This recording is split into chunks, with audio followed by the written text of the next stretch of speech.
Olá, boa noite. Seja bem-vindo ao Brasil em Pauta. Eles foram os primeiros habitantes do Brasil há mais de 500 anos.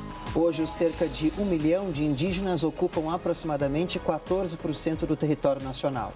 Esta população, em sua grande maioria, vem passando por uma acelerada transformação social e conta com a Fundação Nacional do Índio, vinculada ao Ministério da Justiça e Segurança Pública, para executar a política indigenista do governo federal.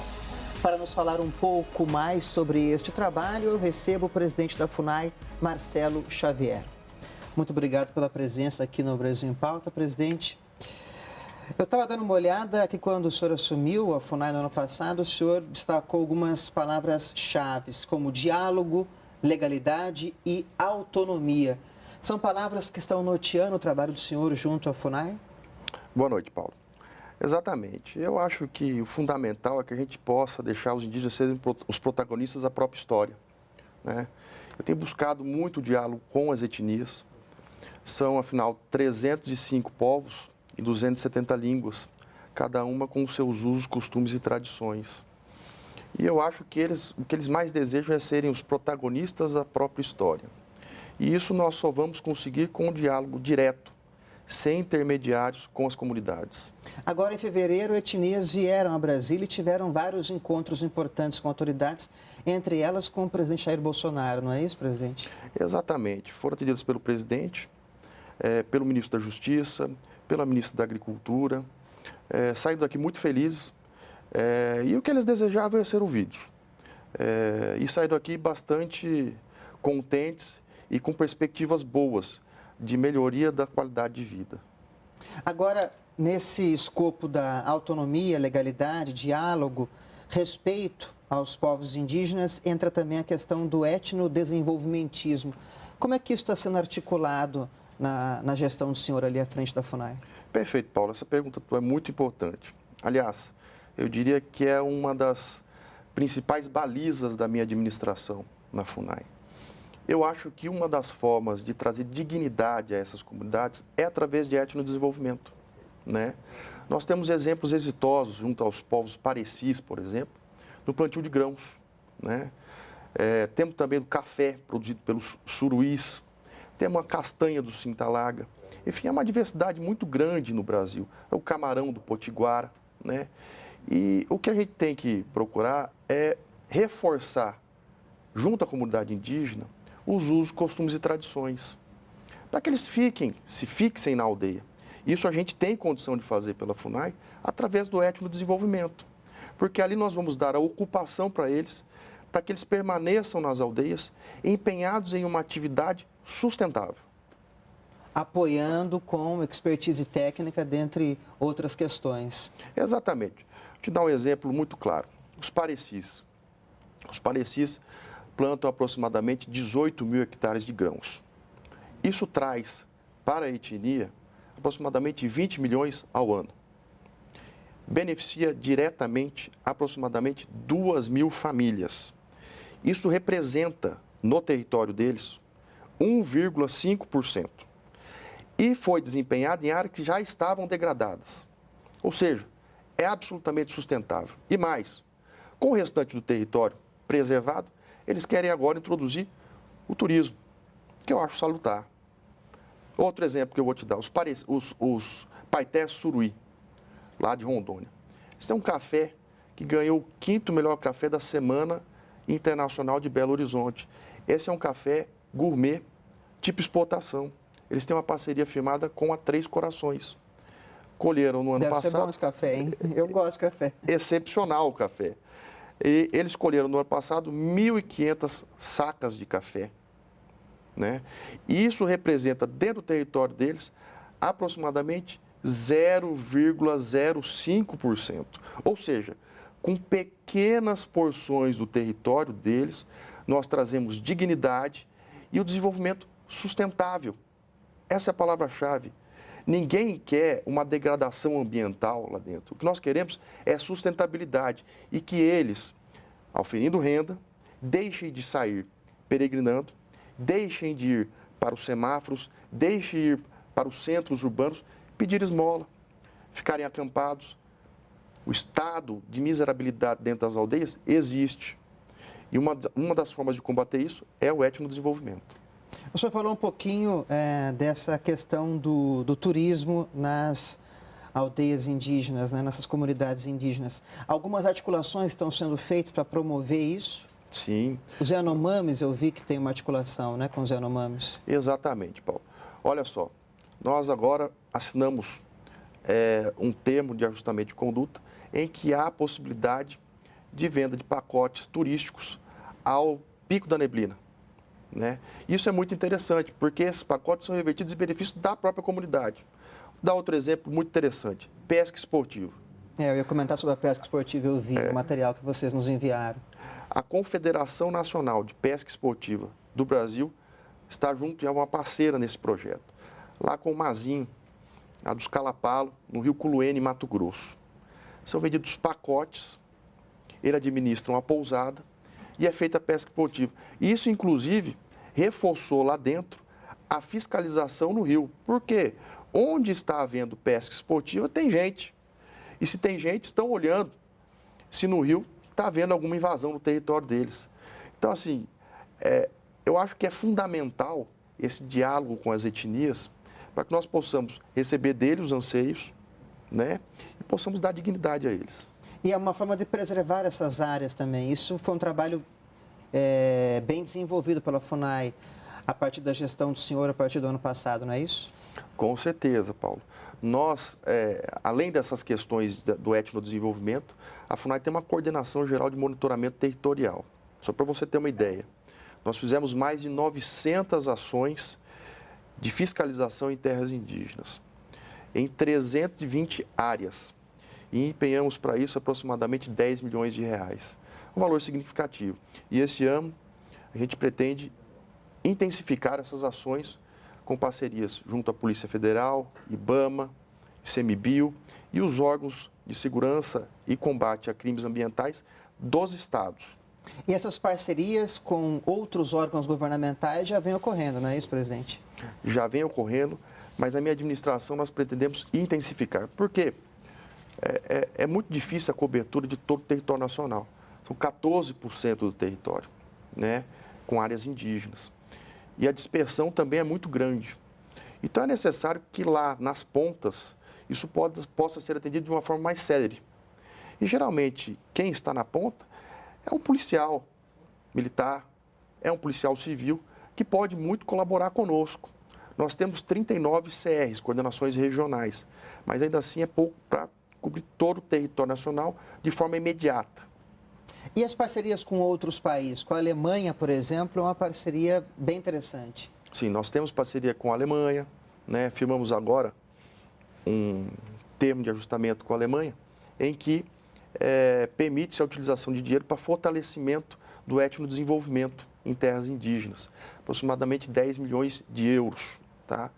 Há também uma parceria com a USAID, que agora está sendo resgatada, de aproximadamente 80 milhões de dólares, que vai ser utilizado na conservação da biodiversidade da Amazônia.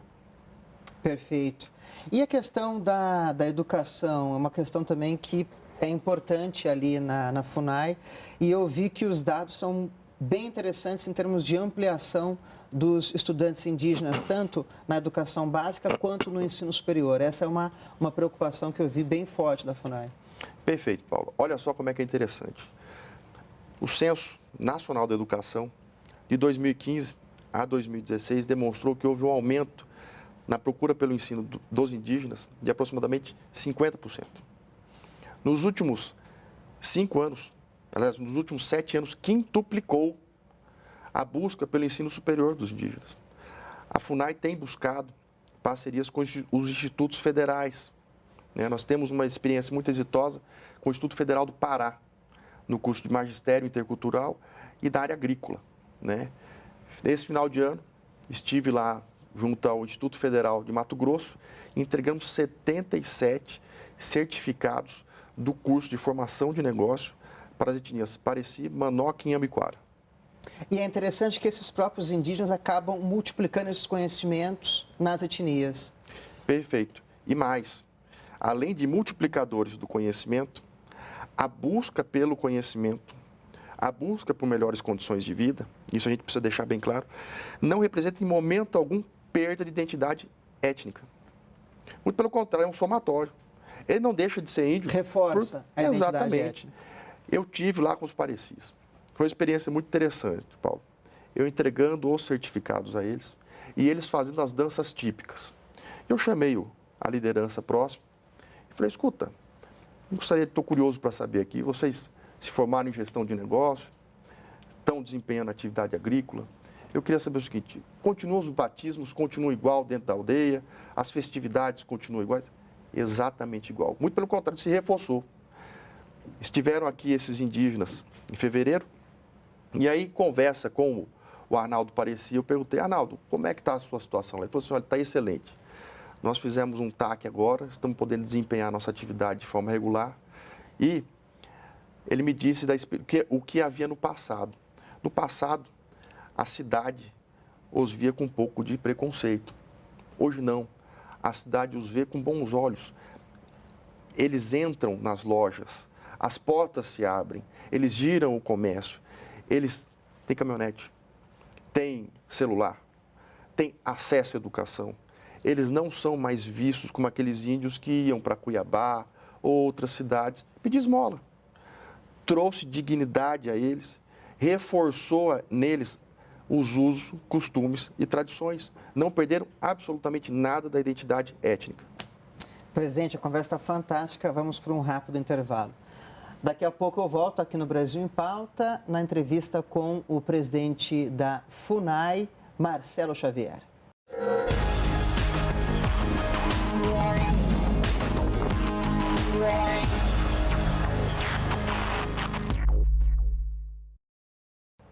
De volta com o Brasil em Pauta, o entrevistado é o presidente da FUNAI, Marcelo Xavier.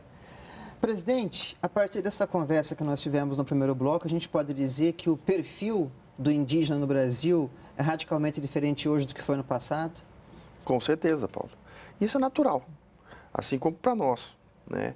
O indígena até pela tecnologia que existe hoje, né? O indígena é um cidadão brasileiro como outro qualquer, com algumas peculiaridades, os seus usos, costumes e tradições. Mas o que ele anseia é o mesmo que tu anseia, que eu anseio, que qualquer cidadão brasileiro deseja. E dentro também dessa questão da mudança de perfil, né, dos indígenas, o protagonismo das mulheres indígenas também vem aumentando, não é isso? Exatamente, Paulo. Olha só que interessante. A inserção delas é uma realidade hoje. Nós temos um exemplo, por exemplo, com os Ticuna. A cooperativa de mulheres Ticuna comercializou em merenda escolar aproximadamente R$800 mil em Tabatinga, o que mostra a união dessas mulheres também envolvidas na preocupação com o bem-estar da comunidade delas. Isso é muito importante. E os jovens indígenas? Como é que está essa questão? Talvez trabalhar com o etnodesenvolvimentismo seja uma forma de fixá-los nas comunidades indígenas? Exatamente, Paulo. Não só a questão do etnodesenvolvimento, mas também a questão da educação. Nós estamos instalando nas aldeias, junto com o Sensipan, aproximadamente 140 antenas Vesat. São antenas pequenas, para levar a internet a eles. E junto a isso eu quero levar a universidade, a plataforma EAD, para eles fazerem universidade nas aldeias. Nós temos a questão, por exemplo, de logística, né? Você pega uma comunidade no Amazonas, que tem que andar 3 ou 4 dias de barco para chegar a um centro urbano onde tem uma universidade. Ali ele fica facilmente aliciado, né? Pelo convívio com os não indígenas, por pessoas que muitas vezes levado ao uso de droga, álcool, né? Coisas que não são boas e fica longe da família. Ele dentro da aldeia está perto da família, né? E levar a plataforma EAD para ele lá, pela internet, é uma das formas de fixação dele na aldeia. E a questão da saúde mental indígena? Eu vi também que a FUNAI está promovendo trabalhos em relação a isso. É uma questão importante hoje. Sim. A FUNAI trabalha na parte preventiva disso. A parte de conscientização do índio, né? Então, nós montamos os comitês intersetoriais de saúde. E vai funcionar FUNAI sede, as coordenações regionais, que são 39, e as coordenações técnicas locais, que são 220. Então, O que nós pretendemos aqui por Brasília? Fazer isso via internet. Comunicação com elas por internet, por videoconferência. Porque é impossível hoje você cobrir todo o território nacional com essa dispersão muito grande de forma imediata. Então nós queremos estar lá, chegando lá em Tabatinga, chegando lá em Roraima, de forma imediata, através de videoconferência, né, por Brasília, para que os indígenas participem, o coordenador regional participe e o coordenador técnico local também participe, junto com o profissional qualificado da sede. Essa possibilidade da internet hoje, da interligação Brasília com essas comunidades indígenas, também pode ser potencializada na questão de combater a violência nas comunidades indígenas? Com certeza. Onde há conscientização, diminui-se o uso de álcool, de droga e permite uma comunicação direta e franca com o índio. Muitas vezes isso ocorre nas aldeias, mas a ausência do Estado. Nós não. Nós queremos chegar lá, estar lá diretamente junto com o índio. Perfeito. Agora eu queria expandir um pouquinho nossa conversa para a questão do desenvolvimento econômico associado à preservação do meio ambiente, respeitando a autonomia dos indígenas. O projeto de lei que regulamenta a mineração e a questão energética nas terras indígenas se insere nesse contexto, presidente? Com certeza. Inclusive porque é o anseio deles. A gente tem que entender o seguinte, nada vai ser feito sem consulta aos povos indígenas. E mais, tudo é uma questão de autonomia. Eu não sei que mal há na busca do indígena por melhores condições de vida. E mais, se o indígena, e é uma realidade hoje, o garimpo ilegal existe nas aldeias. Nós precisamos regulamentar isso. Nós precisamos trazer uma legislação que ampare o indígena que deseja lá desenvolver esse tipo de atividade. E que mal há nisso. Em relação à mineração especificamente, eu vi que o projeto de lei prevê que 50% do lucro da exploração ficarão com as comunidades indígenas. Perfeito. Isso é muito bom. Isso, porque hoje o que acontece? Hoje o garimpo ilegal chega, não é feita a arrecadação de nada disso, o município pede, o indígena pede, o Estado pede, o Brasil pede. E é uma realidade que existe. Nós precisamos regulamentar para sair da ilegalidade. Isso é fundamental. E o garimpo ilegal, ele envolve uma cadeia de ilegalidade, na verdade, né, presidente? O que é a área do garimpo ilegal? Ali entra álcool, droga, prostituição. O Estado não tem controle. Onde o Estado entra para controlar, e ali nós teríamos IBAMA, DNPM, FUNAI, própria polícia. Nós estaremos lá vendo o que se passa. Isso seria muito importante. E eu, assim, entendo que deveria haver um esforço político para a aprovação desse projeto. E o projeto de lei também prevê a exploração de energia e hidrocarbonetos, é isso? Também. E como é que o senhor vê essa questão ali no Congresso Nacional? O senhor também provavelmente vai fazer uma interlocução com os parlamentares nesse sentido, né? Com certeza. Já tenho tentado buscar o diálogo. Inclusive, em fevereiro aqui, alguns indígenas que estiveram aqui procuraram até o presidente da Câmara para querer propor a aprovação do projeto, né? Porque eles buscam autonomia, né? E acho que seria salutar ouvi-los, né? E, se for o caso, aprovar esse projeto, que traz um benefício ao Brasil. Esse projeto não tem nada de irregular, tá? Muito pelo contrário, ele vai trazer, vai dar maior transparência ao que se passa dentro das áreas indígenas. E a questão da agricultura nas áreas indígenas? Algumas etnias procuraram a FUNAI para a FUNAI auxiliá-los a estabelecer esses arranjos produtivos agrícolas nas aldeias, é isso? Sim, nós temos uma coordenação geral de etnodesenvolvimento que tem dado todo o auxílio. E mais. Quer dizer, nas aldeias que não existe, porque o senhor citou aqui várias que já promovem isso, né? Parcerias com a Embrapa, com o Senar, né? E todos que procuram a FUNAI, que querem iniciar a atividade, nós mandamos técnicos ao local para fazer uma vistoria da área, né, primeiramente, e ali realizamos os projetos do que pode ser feito. A FUNAI, eu sempre digo que a FUNAI tem que deixar de ser a casa do não. Antes era tudo não. Não pode isso, não pode aquilo, não tem jeito. Não. A FUNAI, pode ser que eu fale um não para o indígena, mas eu vou dizer não para ele, mas vou apresentar opções paliativas. Isso não dá, mas pode ser isso, isso e isso. Porque é o seguinte, o indígena sai daqui, quando você fala um não para ele, é muito fácil dizer não. Quando você fala um não para ele sai daqui frustrado. Hoje eu tenho procurado conscientizar, dizer, olha, isso acho que não é legal lá, por questão logística, acho que esse projeto teu não vai ser muito bom. Mas podemos ter essa e essa opção. Nós temos uma equipe técnica dentro da FUNAI que tem dado todo o apoio nesse sentido. Uma outra questão ligada à economia é esse linhão de Roraima, que vai ligar Manaus a Boa Vista e vai passar em meio a uma comunidade indígena. Como é que está essa evolução desse processo? Se eu não me engano, desde 2012 isso vem sendo discutido. Vai trazer ganhos para o Brasil e vai, ao mesmo tempo, respeitar a comunidade indígena? Perfeito, Paulo. O Plano Básico Ambiental Indígena já se arrasta desde 2012, né?